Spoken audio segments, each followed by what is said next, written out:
Ce drame à Rao, localité située dans la région de Saint-Louis. Il s'agit d'un homme âgé d'une soixantaine d'années qui est tombé dans un puits qui jouxte le poste de santé du village.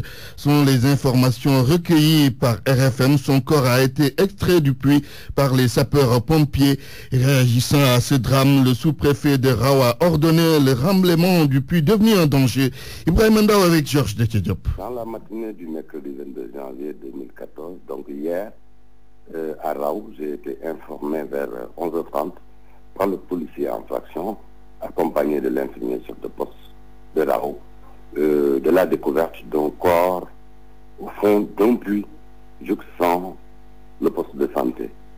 Et avant de quitter mon bureau, donc j'ai appelé les éléments des sapeurs-pompiers de Saint-Louis et rendu compte verbalement à ma hiérarchie. Sur place, quand les sapeurs sont arrivés, à peine 10 minutes après mon coup de fil, on a procédé à l'évacuation de la victime qui se trouve être M. Ndjouga Diallo, âgé d'une soixantaine d'années et habitant à Poundjoum, donc à 3 km de Rao. Bon, il était berger de profession. M. Diallo donc revenait d'une visite chez l'infirmier chef de poste, à laquelle visite on a constaté dans le registre qu'il souffrait de vertiges et de migraines avec une visibilité assez réduite. Donc c'est sur ces entrefaits que l'infirmier chef de poste, M. Ndiaye, lui avait prescrit une ordonnance en lui donnant du fer et lui avait donné rendez-vous le lendemain, c'est-à-dire aujourd'hui. Malheureusement, comme je l'ai évoqué tantôt, sa visibilité n'étant pas trop bonne, M. Diallo, malencontreusement, a percuté le pan du mur du puits qui se trouvait devant lui, alors occasionnant sa chute, une chute à partir de laquelle les éléments ont constaté une fracture crânienne. RFM 94.0, la radio en puissance. Bonne nouvelle pour les locataires. La loi portant baisse du coût du loyer vient d'être promulguée par le président de la République. L'application des nouveaux tarifs dès la fin du mois de janvier. Le porte-parole de la commission qui a travaillé sur la baisse du loyer, Momar Ndao avec Daouda Diouf. La loi portant baisse des loyers n'ayant pas été calculée par la surface corrigée, donc a été promulguée aujourd'hui. C'est la loi donc 2014-03 qui a été votée le 15 janvier 2014. Elle a été promulguée donc le 22 janvier 2014. Est-ce que ça sera appliqué à la fin de ce mois? À la fin du mois, donc ça va être appliqué. Je veux dire que c'est une excellente nouvelle pour tous les locataires. Donc qu'ils sachent qu'à partir de la fin du mois, ils peuvent enlever 29% ou 14% ou 4% du prix payé à la fin du mois pour payer le locataire, pour payer le bailleur. À bon entendeur, salut. Bara Sadi est poursuivi pour détournement de deniers publics d'un côté. Là, nous parlons de l'actualité judiciaire, mais l'ancien directeur général du port autonome a un autre dossier qui intéresse la CREI, dossier pour enrichissement illicite. Mais Bara Sadi n'est pas le seul dans cette situation, car d'après nos sources, c'est le cas de Aïda Diong, déjà poursuivi par le procureur de la République, qui a fait récemment des révélations sur ses avoirs. Ibrahim Benjamin Diagne. Bara Sadi n'a pas encore la tête sortie de l'eau. L'ancien patron du port risque d'être emporté par les vagues de la CREI, tout comme Aïda Ndiong. Sadi est entre l'enclume du procureur de la République et le marteau de la juridiction spéciale. Le juge d'instruction du deuxième cabinet se penche déjà sur le dossier de détournement de deniers publics dont le préjudice est évalué à 48 milliards de francs CFA à la suite de l'enquête menée par la division des investigations criminelles. Le parquet spécial de la CREI est sur le point de réactiver la gendarmerie pour la poursuite de l'enquête sur l'enrichissement illicite. La section recherche avait observé une pause après l'arrestation de Bara Sadi. D'ailleurs, des investigations ont été menées sur l'origine de la fortune non encore estimée de l'ancien patron du port. Aïda Ndiong est dans une situation pareille, même si officiellement l'enquête n'est pas encore ouverte. Le procureur spécial Aliou Ndao s'intéresse à son patrimoine. Selon nos sources, cette initiative n'arrête pas l'action du procureur de la République, Serigne Bassirou Gueye, continue les poursuites contre l'ex-sénatrice. Et en Casamance, une marche a été initiée par le mouvement des forces démocratiques de la Casamance, donc le MFDC, et un mémorandum a été remis au gouverneur de région. C'était à l'occasion de la commémoration de la disparition de l'abbé Diamacoune Senghor, ancien secrétaire général du MFDC. Abdoulaye Sambou. Femmes, personnes du troisième âge, jeunes, tous militants ou sympathisants du mouvement des forces démocratiques de Casamance ont battu hier le macadam de la place Mangoukurutu à la gouvernance, comme ce fut le cas en 1982. Mais cette fois-ci, les marcheurs avaient une seule idée à la tête, celle de contribuer positivement au processus de paix en cours. D'ailleurs, un mémorandum a été remis au gouverneur de région dans ce sens après la marche.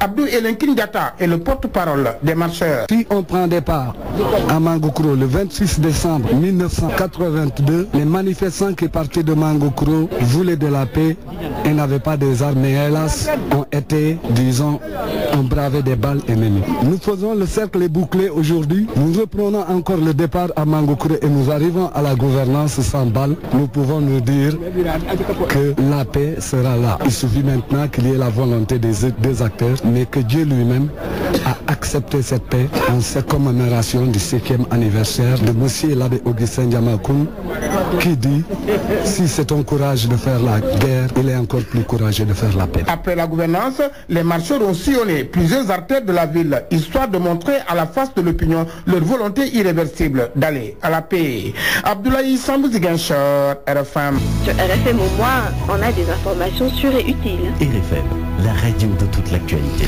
Des responsables de l'enseignement privé catholique à Louga, préoccupés par la situation de l'école publique sénégalaise, et c'est pour cette raison qu'ils ont lancé un appel à leurs collègues pour qu'ils mettent en avant l'intérêt des enfants. Voici les détails dans cette correspondance signée Ibrahim Khalilsen. Les perturbations notées dans le système éducatif ne laissent pas indifférent l'enseignement privé catholique. Le directeur de l'enseignement privé catholique du diocèse de Saint-Louis, qui s'est prononcé sur la question, demande aux enseignants de faire preuve de patriotisme. Bertrand Colli. Même si on sait donc que le volet pécunier est très important, mais le souci premier de l'enseignant, c'est la réussite des enfants que les parents nous ont confiés. Je lancerai un appel à mes collègues du public pour le dire souvent, de penser aux enfants, de ne pas trop pousser. Là, on pourra sauver donc l'avenir de nos enfants parce que l'école est en crise et on le sent. C'était lors de la cérémonie de bénédiction du collège Saint-Pierre de Louga qui, de 70 élèves en 2008, date de sa création et aujourd'hui à 230 élèves. Nestor Lambal, principal du collège Saint-Pierre de Louga. Les parents nous ont fait confiance. Ils ont amené leurs enfants ici chez nous parce qu'ils ont vu les résultats que nous faisons chaque année. Avec le sérieux, il n'y a pas de grève, le quantum horaire est toujours atteint. Monseigneur Ernest Colli, évêque du diocèse de Saint-Louis, a dirigé la cérémonie de bénédiction du collège Saint-Pierre de Louga. Confions ce collège à Dieu, qui seul peut nous protéger. C'est pour chasser les esprits maléfiques qui hantent nos écoles, mais l'évêque reste toutefois prudent sur la question. Même à Kennedy, c'est une ou deux qui sont tombés, puis maintenant c'est tout le monde. Donc, souvent c'est pas l'imitation, vous le savez. Ibrahim Khalil Saint-Louga, RFM. Reportage à présent sur le manque de professeurs de philosophie dans nos lycées. La parole aux étudiants du département de philo à l'université Cheikh Anta Diop de Dakar. Pour eux, peu d'étudiants sont reçus dans ce département. En plus de cela, beaucoup ne veulent pas devenir enseignants. Ibrahim Diamé. La problématique du manque de professeurs de philosophie trouve ses origines au département de la discipline en question. Selon cette étudiante en Master 1 croisée dans les jardins du département, il faut la remonter à la première année. Parce que le nombre d'étudiants de philosophie qui s'inscrivent en première année ne vont pas tous jusqu'au bout. Ils ne vont pas jusqu'à la maîtrise. Et ce n'est pas aussi simple que ça. Il faut être titulaire d'un Master pour aspirer à faire le concours de la faculté des sciences et technologies de l'éducation et de la formation. À ce niveau, Ousmane, nom d'emprunt étudiant en Master 2 pose la difficulté liée à l'encadrement. Pour soutenir votre projet de Master 1, c'est tout à fait un problème. Les profs n'encadrent plus. Donc, s'il y a, par exemple, 50 étudiants qui sont en Master 1, c'est seulement 10-15 étudiants qui sont sortis, qui arrivent à soutenir leur Master 1. Donc, ce sont ces 15-20 étudiants-là qui peuvent aller à la FASTEF. Et du département de philosophie à la FASTEF, il faut nécessairement passer par concours. Pour autant, la FASTEF sert de passerelle à certains pour aller faire autre chose. C'est le cas d'Aminatou, nom d'emprunt. Elle est à cheval entre la FASTEF et le département de philosophie. Je vise l'ENA ou bien autre chose. En lieu et place de l'enseignement, pourquoi? C'est vraiment pas encourageant, c'est pas bien payé. Pour solutionner cette question, les étudiants en philosophie suggèrent de régler le problème de la faiblesse du taux d'encadrement, mais également de poser des actes qui les encouragent, à s'orienter vers l'enseignement. Conseil interministériel à la primature depuis 10 heures. La réunion porte sur le suivi des décisions présidentielles issues du Conseil présidentiel sur l'enseignement supérieur et la recherche. 12h13, vous suivez le grand journal. RFM. La campagne de commercialisation de l'arachide ne se déroule pas très bien dans la région de Fatick, car sur 167 points de collecte prévus, seuls 31 sont ouverts. Fatick, Aminata Goudiaby. La campagne de commercialisation de l'arachide est un échec à Fatick. C'est Michel Ndour qui parle ainsi. Il est le président du cadre de concertation des ruraux et vient d'une tournée dans les villages et autres communautés rurales de la région. On parle de campagne, mais il n'y a pas d'argent, il n'y a pratiquement pas de points de vente, sauf quelques points de vente surtout pour les semences. Et en réalité, sur le terrain, il n'y a pas de campagne. Une campagne où il n'y a pas d'argent, on ne peut pas l'appeler campagne. À la direction régionale du développement rural, on parle plutôt de timidité de cette campagne de commercialisation. La situation est causée par l'insuffisance des points de collecte fonctionnels au niveau de Fatick. Jean-Paul Bampouki, directeur régional du développement rural. Au niveau de Fatick, la campagne se déroule d'une manière timide. Si on fait la comparaison entre les points attribués aux opérateurs tout à fait au début et actuellement les points fonctionnels. Au début, c'était dans l'ordre de 160 au niveau de la région. La majeure partie des points de collecte se situe au niveau du département de Foundiougne. Dans le Fatick, il n'y a que 4 points de collecte qui fonctionnent et 2 points de collecte qui fonctionnent au niveau de Gossas. La dernière mise à jour, on nous a attribué 82 points de collecte. Mais ces 82 points de collecte, il n'y a que 31 qui fonctionnent. Ceci constitue un véritable problème pour les producteurs. C'est un problème parce que, à ce qu'on a vu au niveau de la région, il y a certains opérateurs qui achètent dans les mois au lieu d'aller dans les points de collecte officiels. Aminata Goudiaby, Fatick, RFM. Le plan Sénégal émergent soutenu par la fondation Bill Gates pour le développement global. D'après son président Christophe Elias, le plan Sénégal émergent est une des meilleures voies que doivent emprunter les États africains dans la prochaine décennie pour réaliser leur développement. Sans lui, les personnes handicapées se plaignent du traitement qui leur est réservé au plan social comme au plan médical. Et pendant qu'on parle de l'acte 3 de la décentralisation, ces personnes handicapées veulent être impliquées dans la gestion des collectivités locales. Correspondance Mohamed Nabissila. Les personnes handicapées de Saint-Louis rappellent leurs difficultés de tous les jours. La mobilité, l'éducation, la réinsertion, la santé et principalement les questions de maternité sont évoquées par Doudou Diallo, un des responsables départementaux. C'est les problèmes des enfants qui devraient être transportés d'un quartier à un autre pour aller trouver une école d'accueil. En général, l'entrée des écoles n'est pas munie de rampes. Il y a des problèmes d'accessibilité en général, mais nous essayons de trouver des solutions en partenariat avec l'action sociale. La maternité n'est pas encore équipée d'accessoires pouvant accepter la femme handicapée. Les tables, l'immobilier et tout ça. Et le président de SOS Handicap Réinsertion Sénégal, Lamine Dabo, de saluer l'acte 3 de la décentralisation, invitant ses camarades à s'impliquer davantage pour une présence massive dans les conseils départementaux. L'acte 3 de la décentralisation, nous, SOS Handicap, nous saluons cette démarche.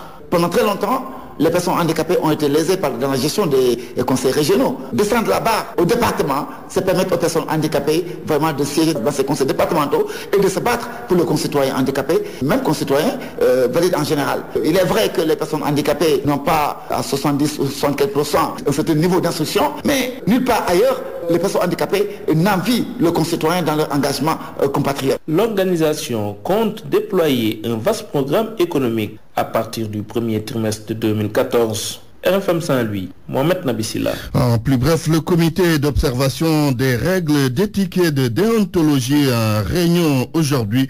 Le CORED, l'organe qui veille au respect des conditions d'exercice de la profession de journaliste et de technicien de la communication, relance ainsi ses activités. RFM. L'actualité internationale. Rebonjour Georges Détié Diop. Bonjour Antoine.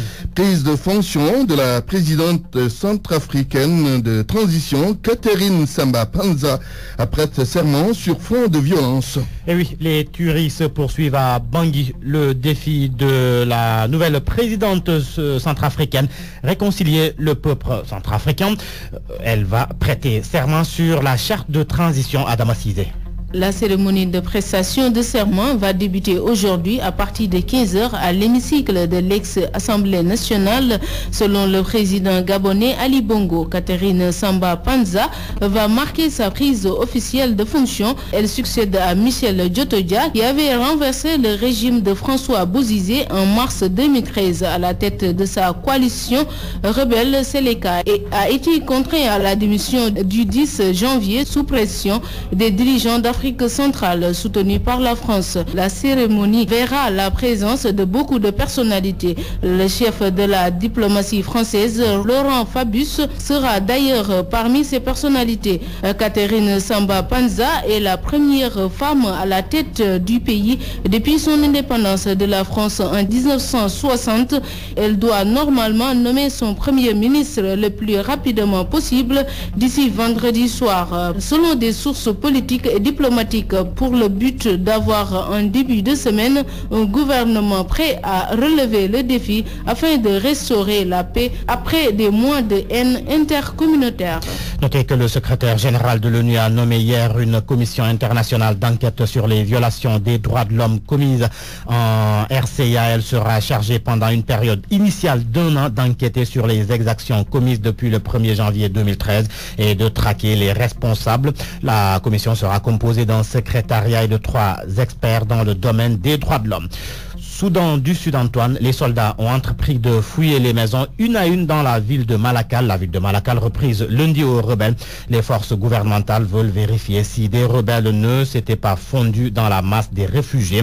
Ils sont estimés à plus de 22 000 à Malakal, dernière ville importante tenue par les rebelles. En Égypte, 5 policiers ont été tués ce matin dans l'attaque d'un poste de contrôle routier au sud du Caire. Les violences qui visent les forces de l'ordre se multiplient depuis la destitution par l'armée de Mohamed Morsi. 2 autres policiers ont été blessés dans cette attaque survenue à Beni Suef, à une centaine de kilomètres de la capitale. Depuis la destitution de Morsi, les soldats et policiers ont tué plus d'1 millier de ses partisans dans des manifs, mais ils ont essuyé des dizaines d'attentats. Genève 2, c'est la conférence de paix sur la Syrie. Alors, Genève 2 a fait une pause au lendemain d'une première rencontre entre dignitaires du régime syrien et opposants en exil.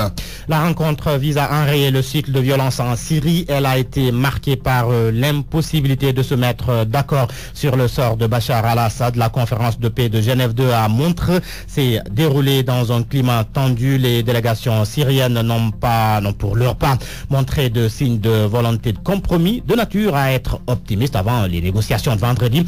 Rhétorique incendiaire et lucubration agressive, accusation de transition au menu donc de ces rencontres. Et pendant ce temps, le chef d'Al-Qaïda, Ayman al-Zawahiri, a appelé à l'arrêt des combats en Syrie. Dans un message audio, il a demandé aux djihadistes de cesser immédiatement leur combat fratricide. Zawahiri les appelle plutôt à faire front contre l'ennemi laïque et confessionnel soutenu par les forces Rafida chiites. Ça va vite dans une référence à l'Iran ainsi que la Russie et la Chine, Antoine. Georges Detchediop pour la page internationale. Merci. Parole aux auditeurs. L'actualité, qu'en pensez-vous? Moi, je pense que vous devez. Réagissez dans nos éditions d'information sur l'actualité. Bonjour. Oui, bienvenue sur cette antenne de RFM. Du lundi au vendredi, vous avez la parole sur RFM. Point de vue sur la présence illégale de bateaux étrangers dans nos eaux, comment lutter contre le pillage de nos ressources halieutiques. Nous allons en parler dans quelques minutes.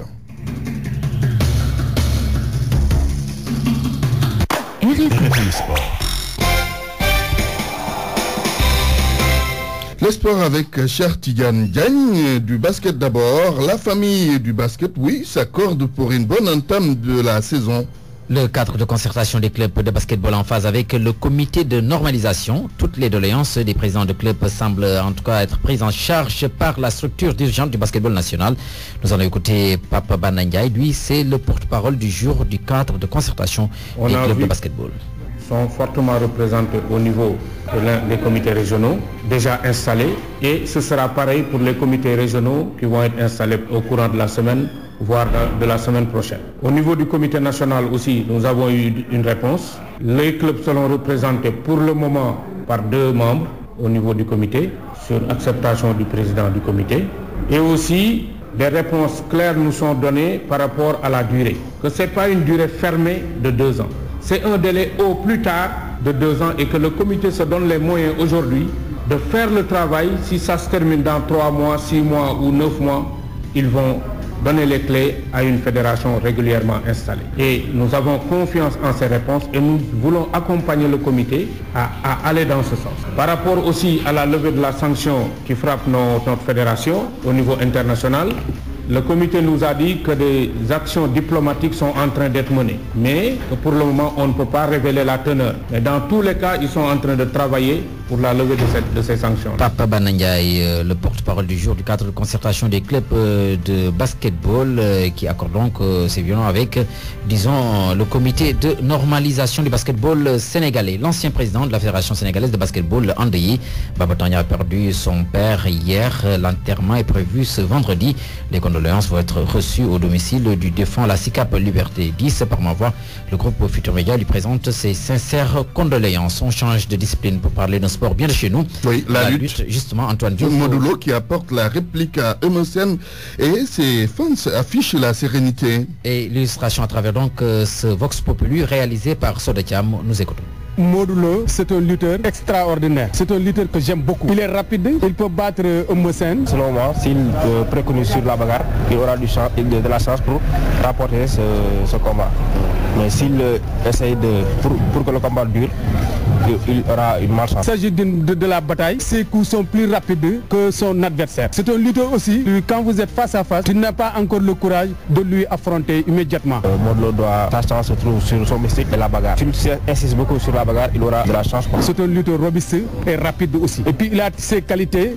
Ses qualités peuvent battre Emerson. Je pense que ce sera un match nul. C'est un combat équilibré. C'est des lutteurs qui ont la même force, qui ont les mêmes potentiels. Donc je pense qu'il n'y aura pas de chute entre les deux lutteurs. Donc c'est un combat vraiment équilibré. Emerson Modulo, ce sera le 31 janvier prochain au stade Demba Diop de Dakar. Un combat à l'initiative de Aziz Productions. Du handball pour finir. Et nous parlons de ces doubles éliminations du Sénégal, aussi bien chez les messieurs que chez les dames.